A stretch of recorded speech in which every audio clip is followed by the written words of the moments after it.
greenhouse gas emissions from food waste would be the third highest emitter if it were its own country, after the US and China. Universe Live's reporter Taylin Galloway shows us how BYU uses food waste to take care of the campus grounds. Taylin?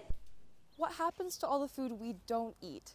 Compost turns our leftovers into food for the earth, like this mulch. The goal of composting is to break waste down that still has value and turn it into something useful again. BYU Recycling manager Bill Rudy looks for that value in materials around him. When I see paper, I think, oh, that's a tree.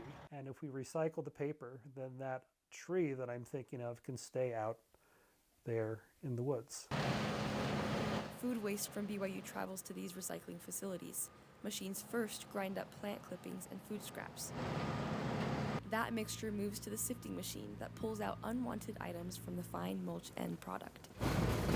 BYU professor Jonathan Kershaw says that compostable material makes up half the solid waste that ends up in landfills. The food waste is probably the biggest low-hanging fruit when it comes to impact of food on the environment. If we could divert that into compost instead of going to landfill, then that's going to be a big win there. BYU Sustainability Director Brayman Leak says time and energy constraints make it tough for people to get involved in sustainability efforts. Leak says that BYU's religious values play a role in caring for the earth.